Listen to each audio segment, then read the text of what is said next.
네, 여러분 2부에서 찾아뵙습니다. 우리 민족의 어를 간직하고 계신 곡성 군민 여러분, 어, 집중하고 잘 들어주셔서 너무 감사드립니다. 자, 이어서요. 우리 현대사회, 그렇다면 그런 연면한 범죄들이 최근 20, 30년 안에 변화와 진화를 거쳐왔는데 현재 우리는 그럼 과연 어떤 상황에 처해 있는가에 대한 말씀을 드려보도록 하겠습니다. 자, 지금 보고 계시는 장면이 그야말로 우리 사회를 충격에 빠뜨렸던 소위 N번방이라고 하는 그 사이트를 만들어 가지고 성착취 범죄를 저지른 조주빈이란 자입니다. 이 조주빈은요 40년에 지금 형을 선고받았습니다. 그것도 뭐 과분하다고 이 자는요 억울하다, 항소를 하겠다 이렇게 얘기를 하는데요. 사실 우리가 주목해야 될 것 중에 하나는 이자가 이렇게 디지털 성착취 범죄로 40년을 선고받기는 어렵습니다. 그런데 어떻게 40년의 형이 선고되었느냐? 경찰과 검찰에서요.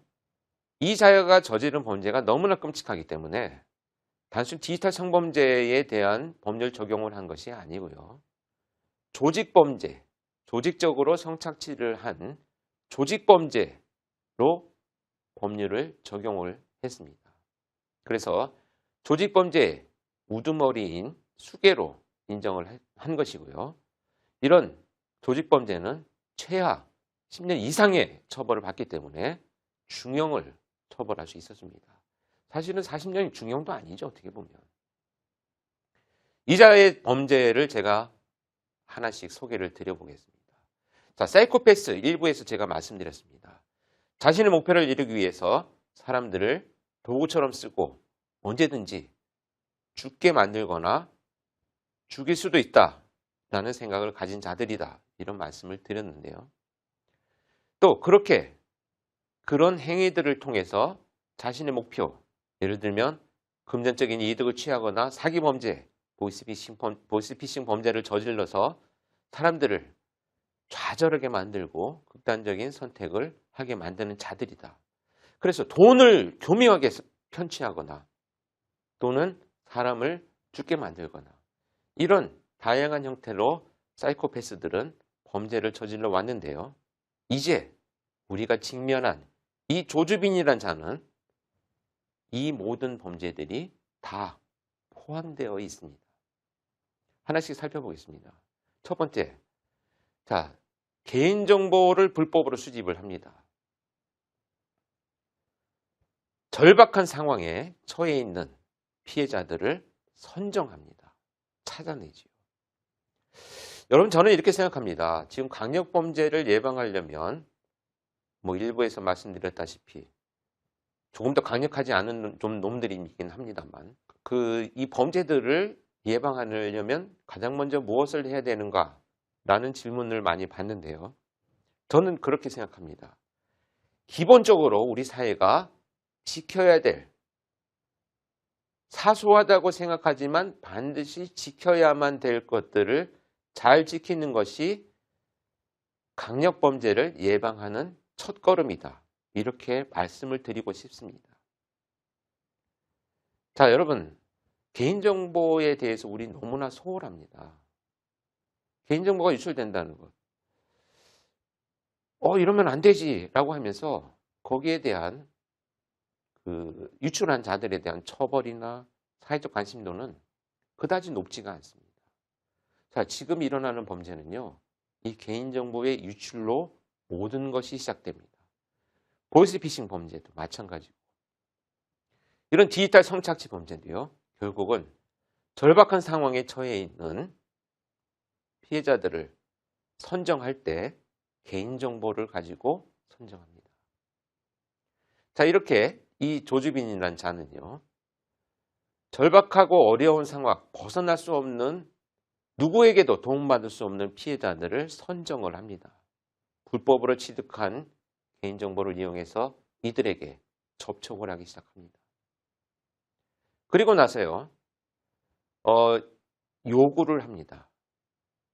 내가 시키는 대로 해라. 그러면 여러분들 어떻습니까? 이자가 저지른 협박의 수법은 이렇습니다. 제가 두 가지를 말씀드릴 텐데요.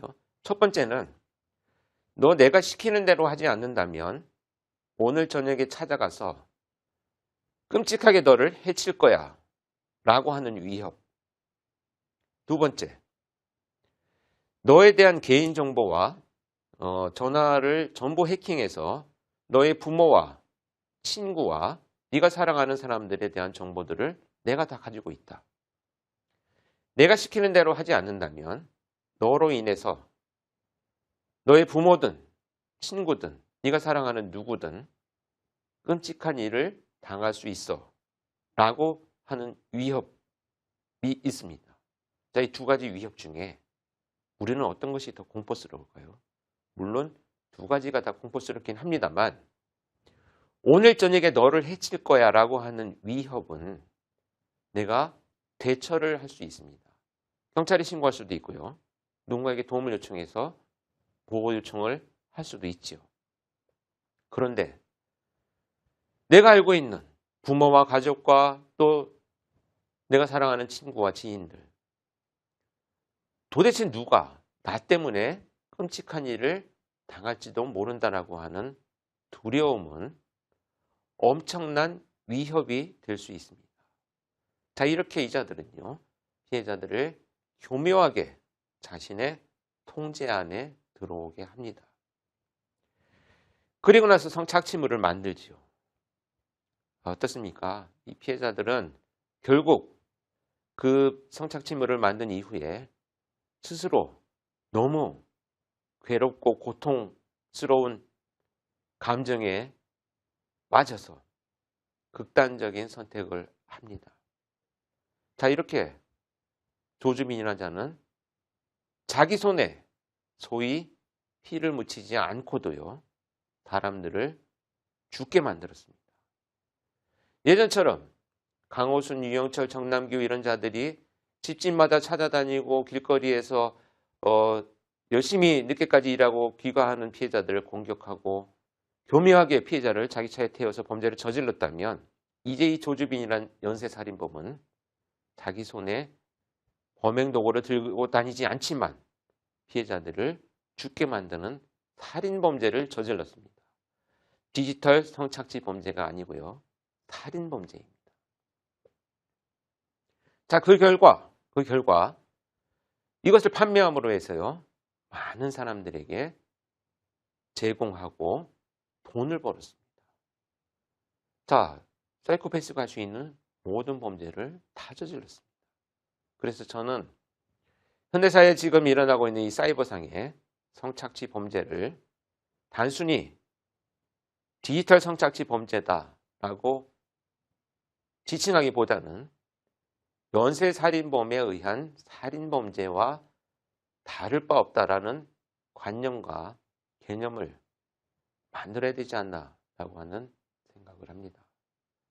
지금도 이자는요, 꿋꿋하게 이렇게 주장을 합니다. 자기들이 만들었고 성착취물을 또 돈 주고 산 그것을 관람한 그 사람들은 뭐냐? 나는 그 사람들에게 편의를 제공한 것뿐이다. 내가 무슨 죄가 있느냐?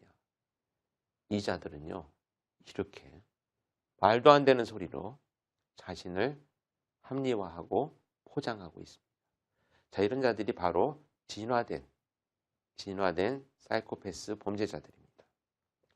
자, 정리를 좀 해보자면요. 그래서 사이코패스 범죄의 진화는 90년대 자신의 감정, 분노를 표출하는 범죄를 시작한 진호범학과파, 2000년대가 접어들어서 사이코패스 개인에 의한 살인사건이 발생을 했죠. 유영철, 정남규, 강호순. 2010년 이후에 소위 묻지마 범죄라고 하는 자신의 감정을 마구 표출하는 범죄들이 나타나면서 CCTV와 휴대폰, 블랙박스, 국민의 세계 수준의 향상, 경찰 수사력의 향상 이런 걸 통해서 이제 많은 범죄가 타전되고 초기에 체포되고 있습니다. 그런데 그 범죄자들이 과연 사라진 것이 아니고요, 결국은 온라인상으로 진화되어서 넘어왔습니다. 아마도 이 강연을 들으시는 여러분들께서 나는 뭐 디지털 뭐 그런 거 잘 하지도 않을 뿐더러 뭐 그런 거 들어가서 보는 사람들도 문제고 또 우리 가족, 우리 아이는 우리 주변에 있는 사람들은 이런 피해를 당하지 않을 것 같은데 왜 우리 현대사회의 범죄인가? 라고 생각하실 수 있습니다. 그런데요, 여러분 이 성 관련된 범죄는요, 이자들만의 문제가 아닙니다. 이렇게 디지털로 발전된, 진화된 성범죄자들은 결국은 실행을 하게 된다는 끔찍한 결론을 갖고 있습니다. 살인범죄와 성범죄는 프로파일러들이 가장 주력으로 연구하고 체포하기 위해서 노력하는 범죄입니다. 왜? 살인범죄는 그렇다 치지만 성범죄는 왜 그러느냐? 이 성범죄와 살인범죄는 동일한 선상에 있습니다. 즉 다시 말씀드려서요. 성범죄는 단순히 디지털 성착취물을 보는 것에서 멈추지가 않습니다. 점차 더 큰 자극을 추구하면서 발전해 나가는 것이 바로 성착취물입니다. 그 정도 수준에 머물러 있지가 않아요. 좀 더 자극적인 것, 점차 그리고 나서 결국은 어느 시점이 되면 사람들을 공격하고 성범죄를 저지르게 됩니다.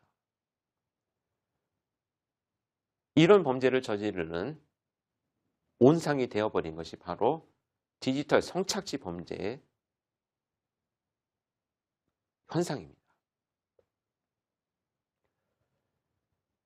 디지털 범죄는 여러 가지가 있죠. 뭐 사이버상에서 뭐 사람들을 공격하고 악플을 달고 또 뭐 허위사실을 유포해서 가짜 뉴스를 만들고 이런 일들이 마구 일어나고 있는데요. 이런 범죄들 정말 사람들을 피해자들을 극단적인 선택을 하게 만드는 위협적인 범죄들입니다. 그리고 그 범죄와 관련된 자들은요. 언제든지 디지털 상을 벗어나서 우리를 공격하는 범죄자로 바뀔 수 있습니다. 그래서 결론은 제가 말씀드리고 싶은 건 초기에 빨리 차단을 해야 된다는 것. 이것이 핵심입니다. 우리는 디지털 범죄에 대해서요. 막연합니다. 사실 연쇄살인, 지존파마카파가 나올 때 나의 문제라고 우리는 생각하지 않았어요. 내가 무슨 저런 사람들의 피해를 당할 것인가. 그런데 그것이 현실로 나타난 것이 묻지마 범죄로 변화되어 있고요.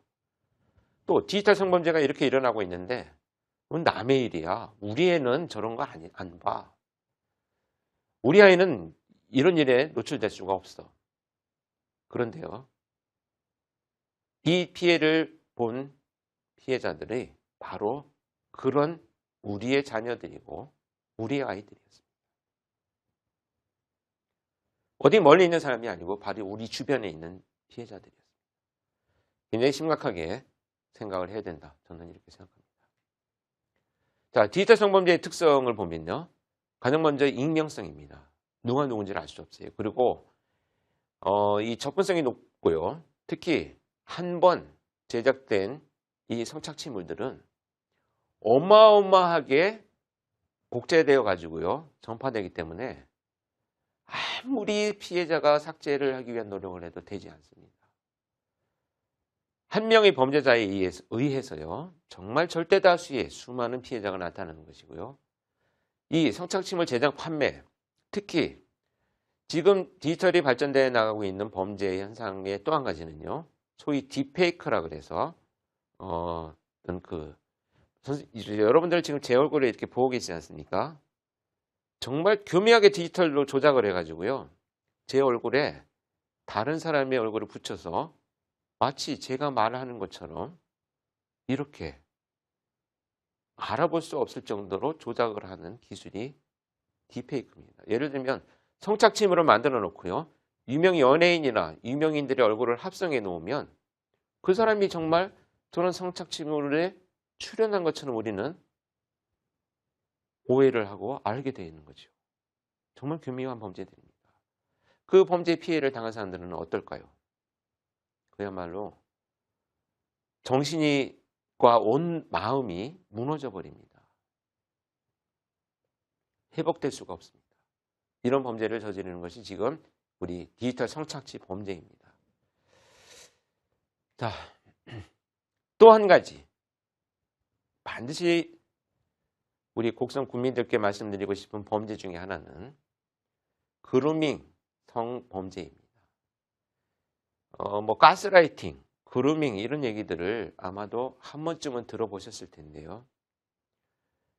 가스라이팅은 뭔가 죄책감을 느끼게 만들어서 나한테 의존도를 높여서 내가 피해자를 마구 조종하고 통제하는 범죄 수법이 가스라이팅입니다. 그런데 이 그루밍은요, 미성년자, 소위 우리 청소년들, 우리의 정말 안타깝고 아까운 이 자녀들을 대상으로 해서요, 친절을 베풀면서 성범죄를 저지르는 것이 바로 그루밍 성범죄입니다. 자, 이제들의 수법을 보면요, 온라인을 통해서요, 청소년들에게 접근합니다. 게임 아이템을 사주기도 하고요. 3,000원, 5,000원 이런 정도의 큰 부담을 가지지 않는 문화상품권 같은 것들을 선물하기도 합니다. 이렇게 친절을 베풉니다. 그리고 그의 말을 들어주면서요, 첫 번째로 개인정보를 수집합니다. 어느 학교 다니니? 부모님들은 뭐 하시니? 몇 시쯤 되면 들어오시니? 친구들은 좀 어때?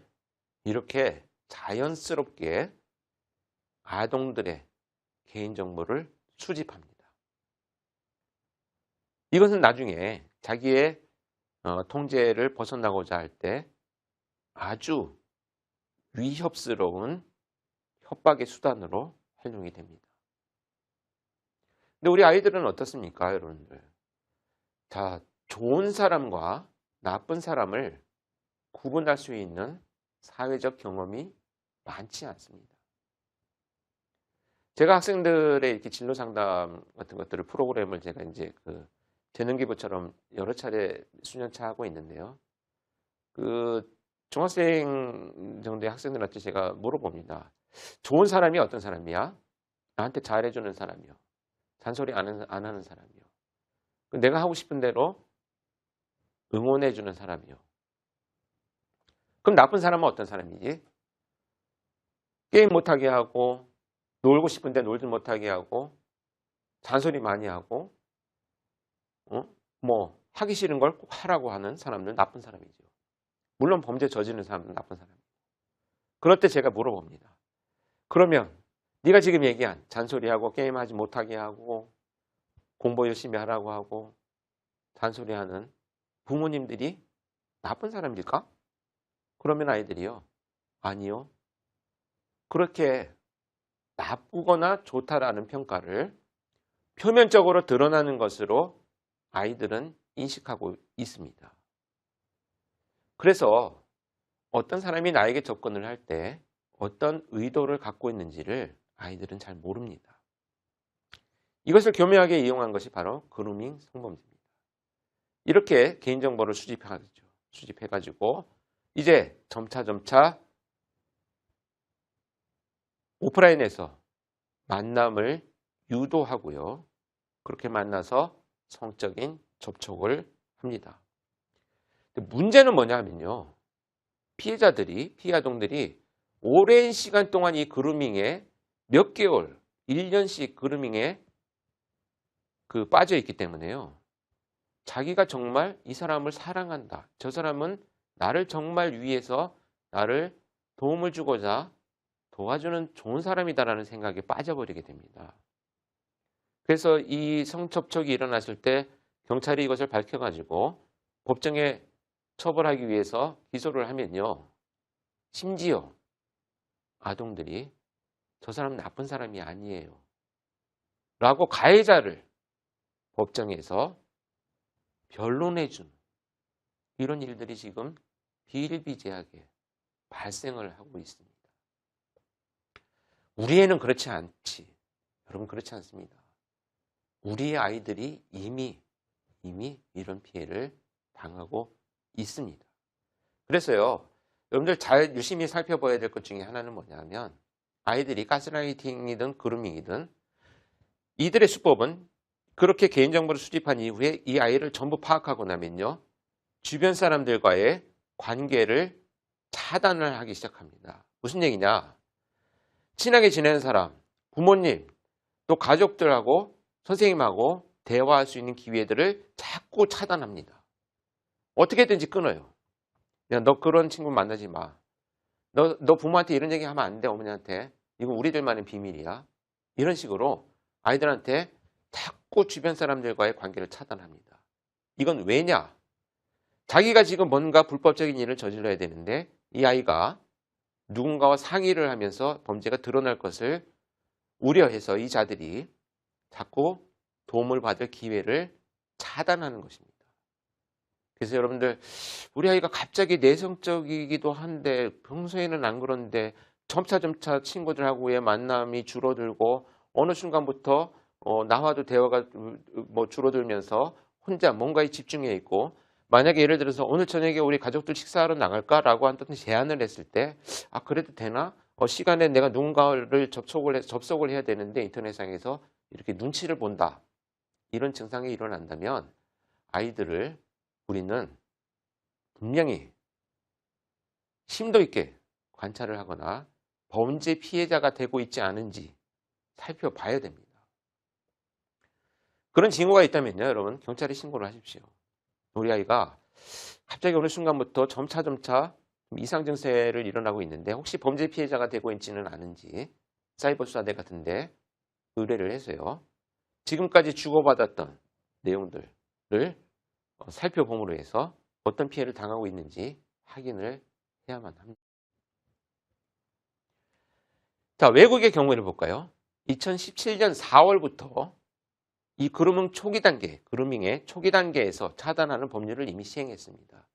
이런 것들이 의미하는 바는 결국 뭐냐면 외국들도 이미 법을 제정할 정도로 이런 범죄들이 지금 일어나고 있다는 것을 의미를 하죠. 그래서 어떻게 차단하는 법률을 시행을 했느냐. 18세 이상의 성인이 미성년자를 대상으로 해서 온라인이든 오프라인이든 성적 행위를 요구하는 거 당연히 처벌되죠. 근데 더 중요한 것은 성적 행위를 의미하거나 또는 유발하는 대화를 시도하는 것만으로도 처벌한다는 법률입니다.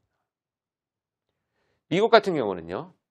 이런 아동에 대한 성착취물을 내가 개인적으로 보관만 하고 있어도요. 발각이 되면 최소 10년 이상의 징역입니다. 아무 이유 없이 아까 말씀드린 것처럼 상품권을 제공하거나 선물하거나 금전적인 제공을 하는 것조차도 처벌합니다. 이것은 여러분 좋은 의도가 절대 아닙니다. 근데 우리 아이들은 어떤가요? 이렇게 호의를 베푸는 가해자에게 거절하는 것이 내가 무례하거나 건방지거나 나쁜 사람으로 스스로 포장을 하기 시작을 합니다. 이런 교묘한 심리를 이용해서 범죄자들이 지금 범죄를 저지르고 있는 것이 바로 그루밍 성착취 범죄입니다. 말씀드린 바와 같이 일부에서 말씀드린 바와 같이 여러분도 어떻습니까? 성범죄는요. 절대 멈추지 않습니다. 계속 더 큰 자극으로 발전합니다. 그렇기 때문에 성적 행위를 유발하는 대화는 반드시 범죄로 이어질 가능성이 높다라고 판단하는 것이 영국이고요. 미국은 보관만 하고 내가 내 임의대로 보는 건데 뭐 너희들이 왜 상관해? 아니야. 이런 범죄는 분명히 발전해서 아동을 대상으로 성범죄를 저지르는 것 가능성이 높기 때문에 애초에 차단하고 단절해야 돼라고 하는 강력한 의지를 보여주는 거죠. 우리도 이제 이런 법률과 법안들을 만들어야 합니다. 우리가 지금 법정에 일어나지 않는 미래의 범죄를 처벌해달라고 주장할 수는 없습니다. 다만 범죄자들이 이렇게 빨리 진화를 해 나간다면 법이 속도라도 맞춰 나가야 됩니다. 이 속도를 맞추기 위해서 가장 필요한 첫 번째, 우리 국민들이요. 지금 이 온라인상에서 이렇게 범죄가 일어나고 있다는 것을 자꾸 알려서 국회의원들이 법안을 상정하고 결국은 통과시켜서 이런 범죄를 처벌할 수 있는 기준을 만드는 것. 이것이 우리가 해야 될 일들입니다. 지역구 국회의원들이 이런 일들을 해야 하는 것이 역할입니다.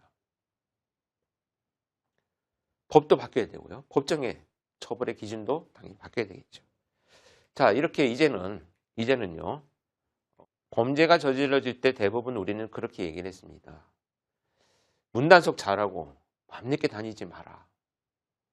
이렇게 범죄를 예방하기 위한 노력들을 해왔는데요.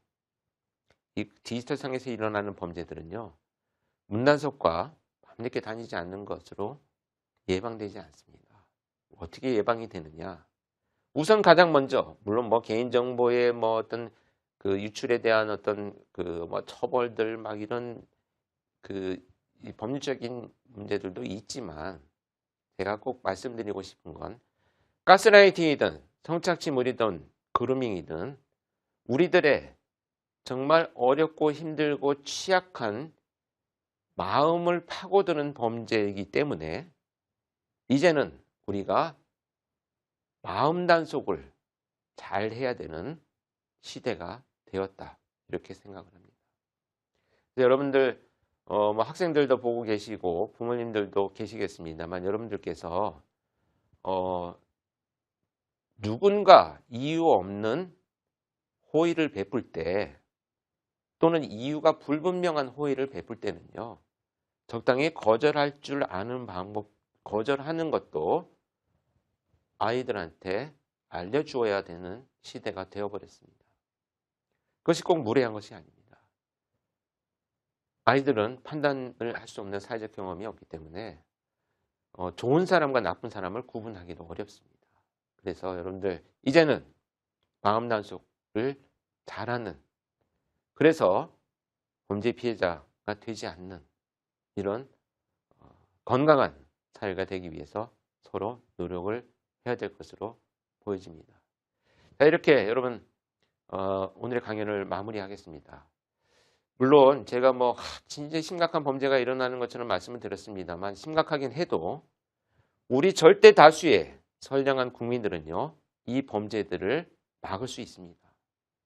우리가 더 많습니다. 범죄자들보다 훨씬 강하고요. 훨씬 많습니다. 그래서 우리가 힘을 모아서 같이 막아야 될 것이 우리 아이들을 대상으로 한 사이버 범죄들, 디지털 범죄들 이렇게 저는 생각을 합니다. 분명히 이겨낼 수 있다라고 하는 우리들의 힘을 저는 믿습니다.